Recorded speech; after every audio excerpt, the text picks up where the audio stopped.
Good afternoon, class. Today we're gonna look at refer to as the market revolution and pretty much a direct result of the War of 1812. Now, as America now becomes more economically dependent and looks to become, create its own manufacturing capacity instead of relying on other places like England, they start to, especially with the direction of Henry Clay, they start to look at how can we promote business in America.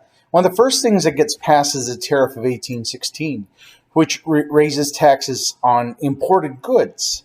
Now, a lot of times when people want to promote business in the United States or within a country, some think that using a tariff to control purchases to force people to, pretty much like buy American because those goods are cheaper seems like a really good idea.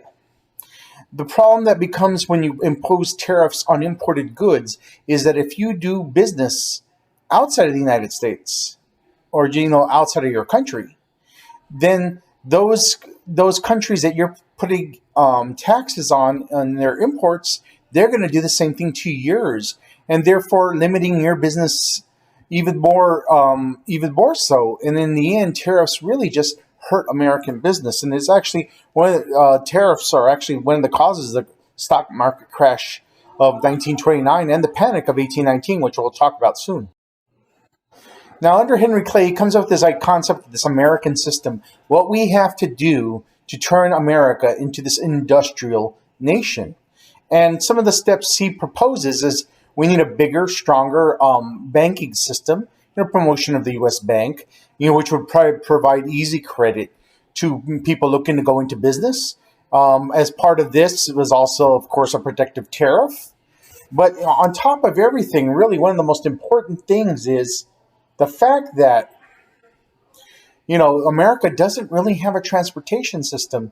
It has no real system of roads. Roads are more like paths, which become muddy, and in the rain and the snow, just so difficult to move goods. I mean, it does you no good to have a big factory that can produce hundreds of something every day if you have no way to get them out of your factory to your customers.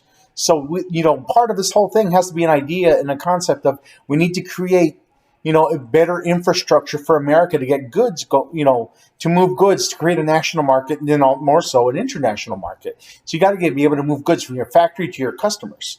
So, this, required, of course, roads, but also waterways are an easy way to move goods. So access to waterways through the use of canals connecting you to rivers or to like the Great Lakes, and also, to the great ports, and, where you can move your goods, not just within America, but outside of America. And all these ideas where he was proposing were in a way to set America on a path forward toward industrialization and becoming, a player in producing goods. Now, this kind of concept could only be run by the federal government, but you have a lot of people that feel like that's too much power control for the federal government. In fact, Congress, agrees to put $1.5 million to the states to improve these things, but President Madison vetoes this measure, calling it unconstitutional. He says the states should be the one to do it. And sure, some of these states do, have people in the states because, it's a good investment for them to be able to connect to the national market. So if I spend a little money and I can make a canal or whatever, then I can have access to bigger markets and I can sell more goods. So, there is reasoning behind it, allowing some people to do it on their own. The problem is you need a federal coordinator to connect all these new canals and roads into this huge national system. And so, there was a lot of issues with trying to create this system, and slowly but surely within the state funds and federal funds, we start to see the shaping of an industrial America. Now, President Monroe comes into office in 1816 into this era that we call the era of good feelings. America's feeling pretty good about itself. It beat Great Britain for the second time. It's standing its own 2 feet. And, this very sense of being American is coming about, and people are feeling pretty good about themselves. Well, a certain segment are feeling pretty good about themselves. And mostly, the big businesses, they see expansion of this. They're feeling good about themselves. But, when businesses grow, it's usually on the backs of exploited workers. Now, as they're expanding credit, allowing all this, a lot of businesses don't, follow through, aren't able to keep up with their payments. So you see a lot of businesses suffer. You see problems with banking, and and as you also see an expansionist America looking to expand their borders, adding more states. All these things cause a lot of conflict during the supposed era of good feeling. Panic of 1819 comes about when a lot of these, you have bank failures, business failures. The high tariff is really hurting business in the United States. And with bank failures and business failures, you have huge numbers of unemployment. And at this time, there was a thing called debtors' prisons, where you literally would go to prison if you couldn't pay your bills. And these prisons are overflowing with people who've lost their jobs and cannot pay their bills. And you're seeing a lot of antagonism between the poor people and the working class and those of the upper class, business owners, and so forth. And so this kind of sows the seeds for what is to come, which is the Jacksonian presidency, which we'll study in the next in our next segment. And eventually, this also forces them to do away with debtors' prisons, and we start to see strong sectional differences between those who live in the South, not West, or trying all about extending borders and all about you know. They're being exploited by big business, and you start to see this idea in America that, especially in the South and the West, where big business is ruining things for us, and they're not looking out for us, and they're ignoring us. Now, as the United States begins its expansion after the War of 1812, because right now the Native Americans are no longer being supported or protected by Great Britain or supplied, and they now start to expand their borders. And so, as they start to add more states, the great debate begins: is this going to be a free state? Is this going to be a slave state? And every time the United States expands its borders, this is what's at the heart of the debate on how we add states and in what form are we adding states. Now, also keep in mind when I talk about expansionism, adding states.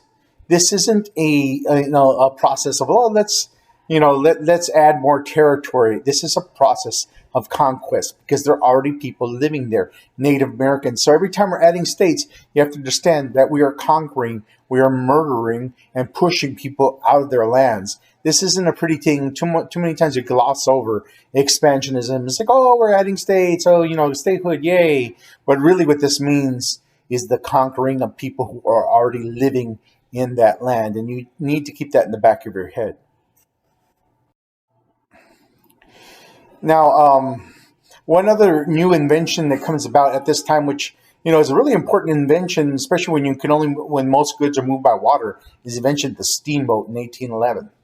Now, what a steamboat does is lots of people can move things by rivers, but rivers only run one way. So you can pretty much take the goods down river, but then you have to drag them back along the river. But with a steamboat, you can now, with the power of steam, push upstream. So now you could have a boat that could go both upstream and downstream, allowing for rapid, movement of goods up and down the rivers. And and of course, like I mentioned earlier, all this expansionism, is really also means like the death of Native Americans, the pushing out of Native Americans. And in order to promote westward movement, there was the Land Act of 1820 that sold land cheap to people. Where was this land coming from? Well, it was recently conquered land that we now want to occupy with Americans so that we can hold on to it. Now, one other thing, the South and the West, people in the South and West had a great bit of animosity was toward the U.S. Bank, because U.S. Bank seemed to provide easy credit for people in the East Coast, but they were more difficult to get credit in the West Coast. I mean, in the Western and Southern states, mainly because they weren't too sure about those investments. Now, as people start to move forward and we start to expand, besides the forcing out and murder of Native Americans, like I said earlier, you need to the other argument is slave or non-slave. So as Missouri is petitioning for statehood, they're looking in how we're going to admit it, because it wants to come in as a slave state. And one thing that's put forward as part of the admission of Missouri is a Talmadge Amendment, which basically says you could bring slaves. The slaves in Missouri were slaves. You couldn't bring any more in, and their children would be emancipated. Basically, and the next generation would be free. So Missouri would go in as a slave state, but then evolved into a free state.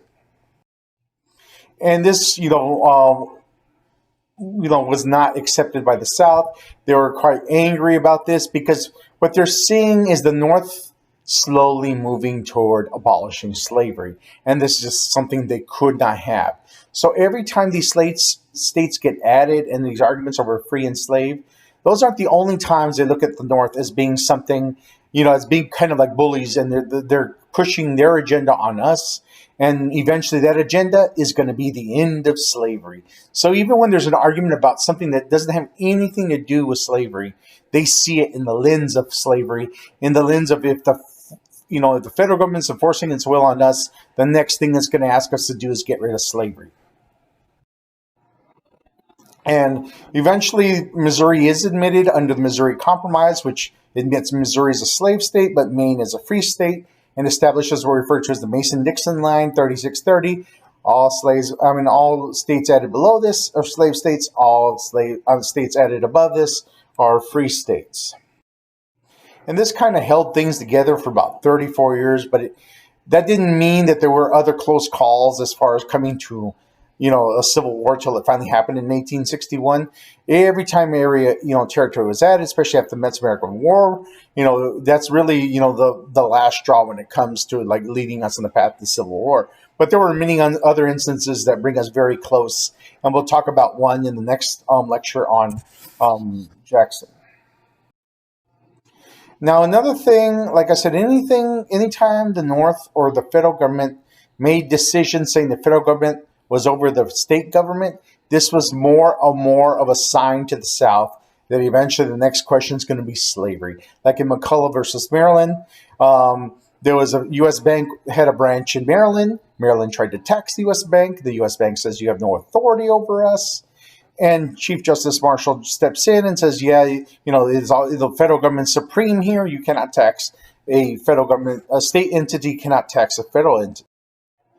In Cohens versus Virginia, we have the same thing where we have states allowing, certain groups of people to sell lottery tickets, but other states no, and then they're trying to regulate it.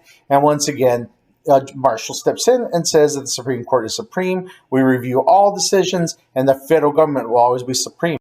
And the same thing is with Gibbons versus Ogden, in which New York State grants a monopoly to a company to move things via water in New York, and they want to extend that monopoly outside the state, but once again, the Supreme Court steps in and says only the federal government can regulate interstate commerce, so therefore you cannot keep your monopoly outside of New York.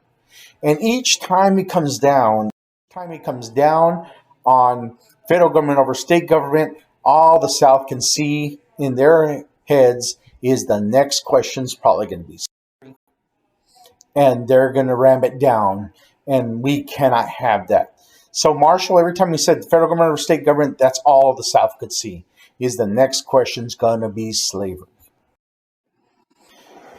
Now, during this era of expansionism, we have an issue with Florida. At this time, in the early 1800s, Florida is still a part of the Spanish Empire. It doesn't belong to the United States. And because it's part of the Spanish Empire, the main issue the United States has with Florida is the fact that Spain had outlawed slavery, and slaves were escaping into Florida. In addition, Native Americans were raiding into the South from Florida and going back to Florida. So something had to be done about it. And so Jackson sent to secure the border, and, to prevent natives from escaping into Florida and slaves from escaping, from the South into Florida. Jackson goes beyond his orders, and he invades Florida and blames Spain for making him do it, because if Spain would have taken care of the problem, I wouldn't have had to come in here. He literally almost starts a war. President Monroe is so mad because, those weren't the instructions he gave Jackson. Jackson just did whatever he wanted, almost starts a war with Spain. and eventually they come to a compromise, which alleviates this war, and this is known as the Adams-Onis Treaty. In the Adams-Onis Treaty, Spain gives Florida to the United States, but the United States has to relinquish all claims to Texas. And the reason this is an actual issue is because when America purchased the Louisiana Purchase, the French government was claiming Texas because an explorer named La Salle accidentally crash landed off the coast of Matagorda Bay, and the French said since he set foot in Texas, that's actually French territory, not Spanish territory. And it's been a debate forever. And then when France sells it to us, we continue that debate. So in Spanish eyes, they'd rather have Texas, and then they want it solidified that it's theirs, and America agrees. Okay, we'll take Florida. You can have Texas. In reality, in the background, what is going on is the United States is already working to take Texas. There are people like Stephen F. Austin and settling in Texas for the sole reason of annexing Texas for the United States. So the process is already there, but they're not going to come out and say it. So they're like, okay, you keep Texas, we'll keep when we get Florida. Now, the United States is also dealing with more expansionism when we look at like other empires encroaching into what would become our territory, and we see like Russia coming down the coast from Alaska down, and America's expanding its borders and afraid it's going to run into other empires. So when Monroe's looking at ways to control America's borders and at the same time expand its borders, President Monroe issues this edict. It's just a speech he gives. It was never any kind of law. No one signed it, but America has followed this policy ever since then. And it's referred to as the Monroe Doctrine. And in the Monroe Doctrine, he basically says that no European power can colonize in North and South America anymore. The Americas are exclusively under American protection. Big words for a country that didn't really have a navy, but Great Britain steps in and says, we'll enforce this edict if you give us access to Latin America. And so to this day, even though it's not really a law, this has been U.S. policy that all of Latin America is under our influence. And this is why we keep interfering in Latin America and creating all kinds of situations that we still have to deal with to this day. And so, like I said, the Monroe Doctrine is something that has never really been challenged as far as by other European powers.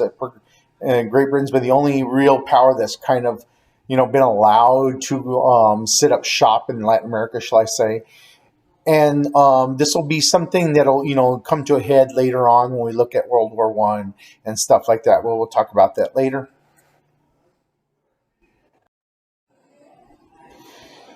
And so one last thing to speak of the Monroe Doctrine is also this idea, this concept that, the United States is emerging as a world power.